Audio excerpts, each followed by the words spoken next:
बहुत बहुत धन्यवाद।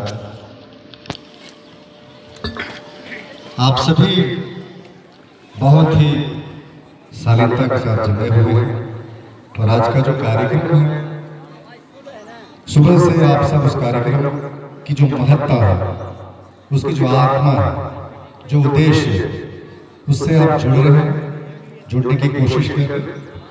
मैं अपनी बात आभार से प्रारंभ करना चाहूंगा। मैं आभार प्रकट करना चाहता हूं प्रारंभ में ही नरेश सर का, नागेंद्र सर का, कि महज 3-4 वर्षों जो वैचारिकी के दौर में हम सबको बांध लिए, जिस मजबूती के साथ आज ये सुकून भी उसी वैचारिकी के बंधन से जुड़ने के चलते आज महसूस कर पा रहा हूं। न मेरे यहाँ पैदाइश है, न मेरा यहाँ कोई रिश्तेदारी है, फिर भी एक रिश्तेदारी से ज्यादा गहरा रिश्तेदार बना हुआ महसूस कर पा रहा हूं। और आज जो जिनके श्रद्धांजलि के हैं, जिनके लिए आदरांजलि समर्पित करने के लिए आज हम सब यहाँ एकत्रित हुए हैं, उस व्यक्ति के बारे में बस इतना ही कहना चाहूंगा कि वो तो क्रांतिकारी था ही, स्वतंत्रता सेनानी था ही, लेकिन उसकी लड़ाई जो है देश की आजादी की थी। लेकिन उसने 2 पुराखाओं को, 2 स्वतंत्रता सेनानियों को और पैदा करके गए। उनकी लड़ाई देश की आजादी की थी और जिनको वो पैदा करके गए उनकी लड़ाई भी आजादी की है। और ये आजादी अज्ञानता से है, ये आजादी अशिक्षा से है, ये आजादी अंधविश्वास और पाखंड से है। जो बड़े लोग होते हैं तो वैसे ही होते हैं, अपना एक प्रारूप पैदा कर जाते हैं, अपनी सोच अपने बच्चों के रूप में, अपने समाज के रूप में, अपने अनुयायियों के रूप में पैदा कर जाते हैं। इस विभूति के प्रति मैं श्रद्धा से शीश नवा करके आदरांजलि समर्पित करता हूं। इस आयोजन में दूर दूर से चल के लोग आए हुए हैं और सभी कहीं ना कहीं उस विचारधारा, उस सोच, उस अपनापन के जड़ों से जुड़े हुए हैं। सामने में कई ऐसे चेहरे हैं जिनसे मैं कितना जुड़ा हुआ हूं, उनके चेहरे की मुस्कुराहट बता रही है। इस कड़ी में आप देख रहे हैं शंकर यादव जी बैठे हैं, उपेंद्र प्रसाद जी बैठे हैं। कहने को चुनाव चुनाव चुनाव, अरे भारत में बेहतर व्यक्ति को चुनने का वो दौर था, मैं उनसे जुड़ा था। सुभाष जी बैठे हैं और तमाम कई लोग बैठे हैं जो जनप्रतिनिधि के तौर पर जन की आवाज को बुलंद करते हैं अपने अपने तरीके से। और यहाँ कई बुद्धिजीवी बैठे हैं जो अपने अपने विधाओं में पारंगत हासिल है उनको। हमारी वीरांगनाएं बैठी हैं, महिलाएं बैठी हैं, माताएं बहनें बैठी हैं और कई युवा साथी बैठे। इधर युवा साथी बैठे कम है, खड़े ज्यादा है मोबाइल लेके। इस पल को कैप्चर कर लेना चाहते हैं कि मैं क्या बोलता हूँ, मैं क्या सोचता हूँ उनके बारे में, इस समाज के बारे में, इस वैचारिकी के बारे में मैं क्या सोचता हूँ। इन लम्हों को वो कैद करना चाहते हैं, ये बहुत अच्छी बात है। आज इस बहाने में कहूँ, इस बैठक के बहाने, इस विमर्श के बहाने, इस बातचीत के बहाने जिन विषयों को छूने की कोशिश हो रही है, उन विषयों से बड़ा डरते हैं। मन में एक डर होता है कि हम अपनी राय भी ऐसे विषयों पर दे देंगे, हम अपनी बात भी कर देंगे तो लोग जो हमको भटवा ना देंगे, लोग जो हमसे दूरी बना लेंगे। जब तक आप वोटों की बात सोचते रहेंगे, जब तक आप अपने पसंद नापसंद की बात सोचते रहेंगे, तब तक आप सच नहीं बोल पाएंगे, तब तक आप समाज को उसकी बुराइयों से आप रूबरू नहीं करा पाएंगे। मुझे गौरव है कि मैं ऐसे लोगों की श्रेणी में खड़ा नहीं हूं जो डरता हूं इस बात की मुझे वोट नहीं देगा। अरे मैं तो विज्ञान से जुड़ा हुआ एक विद्यार्थी हूं, डॉक्टर बनकर के आपके बीच में खड़ा हूं। मुझे किस बात का डर? यदि डर होगा तो आपको आपकी बीमारी से मुक्त नहीं कर पाऊंगा। यदि डर होगा तो हमारे समाज में व्याप्त उन बुराइयों के बारे में, उन मुश्किलों के बारे में, उन अंधविश्वास के बारे में, उन पाखंड के बारे में फिर आपको वहां लेकर नहीं चल पाऊंगा। इसलिए सबसे पहली जवाबदेही हमारी है कि हम ईमानदार होकर के आपको सच कहूं, जो सच है उसका सामना करा सकूं।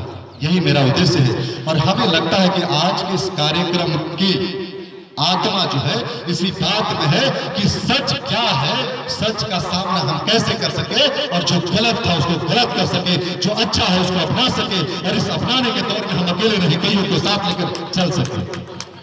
हम सब शायद यही चाहते होंगे।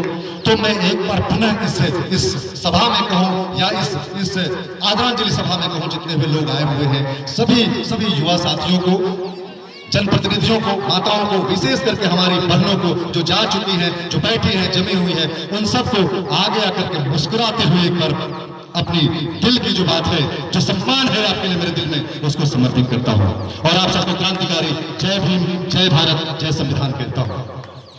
विषय की बात जहां तक है, यह विषय शिक्षा के रास्ते चलते हुए शून्य से शिखर तक कैसे पहुंचना। मुझसे ज्यादा इस बात का एहसास शायद बहुतों को होगा, लेकिन मुझे गौरव है कि इस बात का एहसास मुझे ज्यादा है, क्योंकि आज से 20 साल पहले जिस जगह से मैं आता हूं, जहां से मेरी प्रारंभ हुई, जहां से मेरी शुरुआत हुई, वो कपड़े के टुकड़ी वाला गेंदा से मेरी शुरुआत होती है, उस दारू पीने वाले समाज से मेरी शुरुआत होती है, मरे हुए जानवरों का भक्षण करने वाले समाज से मेरी शुरुआत होती है। और मुझे मौका मिला भारत के सबसे बड़े संस्थान आयुर्विज्ञान संस्थान से, जिसे हम एम्स कहते हैं, अखिल भारतीय आयुर्विज्ञान संस्थान में 4 साल रहने का मौका मिला। मुझे ये शून्य से शिखर तक की यात्रा का एहसास कराता है। और मैं अकेला नहीं था, मेरी पढ़ाई लिखाई लातेहार से प्रारंभ होती है। मैं तो कहूंगा छठी क्लास नवोदय विद्यालय से मेरी पढ़ाई होती है, और मुझे भी कहीं ना कहीं बाबा साहेब के दिए हुए उन प्रावधानों के दम पर, उस आरक्षण के दम पर कहता हूं, शर्म न लगता हो तो यदि यहाँ बैठे लोगों को, मुझे तो नहीं लगता है, क्योंकि वो प्रावधान मुझे मिलने बहुत जरूरी थे, क्योंकि हमारे लोगों ने सफर किया था, हमारे लोगों ने मुश्किलें झेली थी, इसलिए वो प्रावधान मेरे लिए एक वरदान की तरह था। तो मिला मुझे इस बात का गौरव तो होना ही चाहिए। नवोदय विद्यालय में मेरा दाखिला हुआ, मैं ऐसे विद्यार्थियों के साथ चलना शुरू किया जो चंदा करके बस का भाड़ा लेकर के पलामू चपला से वो लातेहार पहुंचते थे।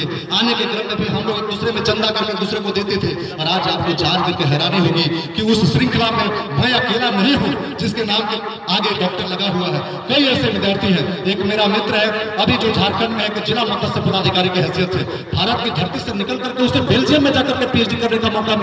क्या यह शून्य से शिखर तक की यात्रा नहीं है? नहीं है। एक ऐसा विद्यार्थी था रामाशीष, उसके पिता का देहावसान हो गया था बचपन में, बड़ी मुश्किल होती थी, हम सब चंदा करते थे, हम सब एक दूसरे के साथ चलते थे। आज वो रेलवे डिपार्टमेंट में एक बड़े ओहदे पर आसीन है। जब उस दिवस को, उस दिन को, उन लम्हों को जब याद करता हूँ तो मुझे इस बात का बार बार यकीन होता है, बारंबार विश्वास होता है कि शिक्षा वाकई में वो शेरनी का दूध है जो पी करके आदमी ताकतवर पैदा होता है या ताकतवर बनता है। ये बात नेल्सन मंडेला तक सीमित नहीं। नेल्सन मंडेला ने कहा कि शिक्षा वो ताकत है, वो औजार है, वो ब्रह्मास्त्र है, वो हथियार है जिसकी बदौलत हम दुनिया की तमाम बुराइयों का खात्मा कर सकते हैं। ये बात तो मैं जमीन पर रोज महसूस कर रहा हूँ, रोज महसूस कर रहा हूँ। आज मैं आपके समक्ष खड़ा होकर के जो बातें बोल पा रहा हूँ, आपको लगता है कि ये होम का है? आपको लगता है ये मुट्ठी पहनने के चलते हैं? आपको ये लगता है कि तंत्र मंत्र का ये चलते हैं? नहीं रे भैया, एड़िया रगड़ रगड़ कर, किताबें पढ़ पढ़ करके, वो यात्रा करके और ट्रेनों में मुश्किल से सफर करके उसका नतीजा है। मेरे दादा ने जो सफर किया था 100 किलोमीटर से ज्यादा की दूरी तय करके, कहाँ चपला, कहाँ सतवरवा, 100-125 किलोमीटर की दूरी होती है। रामनंदन राम ने वो यात्रा इसलिए तय की थी कि आने वाले पीढ़ियों को यह एहसास दिला सकूं कि शिक्षा से सब कुछ बदला जा सकता है। मेरे दादा ने डाल्टनगंज जाके, सतवरवा जाकर के और डाल्टनगंज जाकर के कलेक्टर को चिट्ठी लिख करके कि मेरा जमीन ले लीजिए और यहाँ विद्यालय प्रारंभ करवाइए। आज मेरे गाँव में जो उत्क्रमित मध्य विद्यालय है, उसकी नींव ही उस क्रांति के दम पर हुई है जो शिक्षा के महत्व को समझता था। क्या यह शून्य से शिखर तक पहुंचने की यात्रा नहीं है? मेरे पिता ने भी मेरे घर में ही मेरे लिए इतने प्रेरणादायी लोग हैं, मुझे बाहर जाने की आवश्यकता नहीं है। जो पिता कंधे पर हल काम करके अपना पढ़ाई किया हो, जो इंटर की परीक्षा पास करके वो ट्रेनिंग करके वो शिक्षक बनता हो, और शिक्षक बनने के बाद भी लालटेन में पढ़ करके वो बीए करता है, फिर गांधी यूनिवर्सिटी में जाकर के एमए की परीक्षा पास करता है। क्या यह शून्य से शिखर तक की यात्रा नहीं है? क्या ये नहीं है? यहाँ सभी लोगों को इस बात से ताल्लुकात होगा। अभी आपने नरेश सर के द्वारा देखा, एक व्यक्ति को सम्मानित किया गया कि वो अंडा बेचते थे। बात अंडा बेचने की नहीं है, बात उस जिद की है, बात उस समझ की है कि हम शुरू करेंगे शून्य से और शिखर तक पहुंचाएंगे। यही तो उदाहरण आज यहाँ प्रस्तुत हुआ इस मंच पर। तो ये कई उदाहरण है, अनगिनत उदाहरण है, और हम अपने आस पास में अपनी बड़ी बड़ी आंखें करके यदि हम देखेंगे, यदि ईमानदार और निष्ठावान होकर के ढूंढने की कोशिश करेंगे, तो कई ऐसे लोग हैं जो शिक्षा के दम पर अपने जीवन में परिवर्तन तो ला ही रहे हैं, अपने आस पास में, अपने समाज में, प्रदेश में, राज्य में, देश में अद्भुत परिवर्तन ला करके दिया है। इसके कई नायाब उदाहरण है। मैं हमेशा शफीक हसन का एग्जाम्पल देता हूँ। शफीक हसन भारत के धरती पर आईएएस बनने वाला सबसे कम उम्र का व्यक्ति है। वो आईएएस कैसे बना? पढ़ने की मुश्किलें होती थी, स्कूल से ड्रॉप आउट हो जाता था। उसके पिता पेपर बेचते थे, टेम्पू चलाते थे।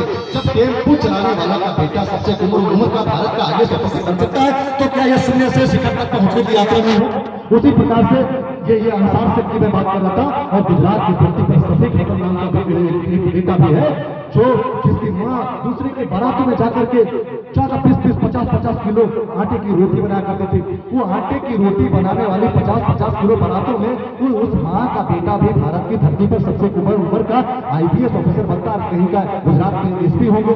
तो ऐसे लोगों से अनुकरण की आवश्यकता है, और जब ऐसे लोगों के जीवन में झांकने की कोशिश करें, उनके इंटरव्यू को सुनने की कोशिश करें, तो आपको पता चलेगा कि इन लोगों की बातों में, विचारों में, सोच में, समझ में, परख में कहीं भी अंधविश्वास और पाखंड नहीं आता है।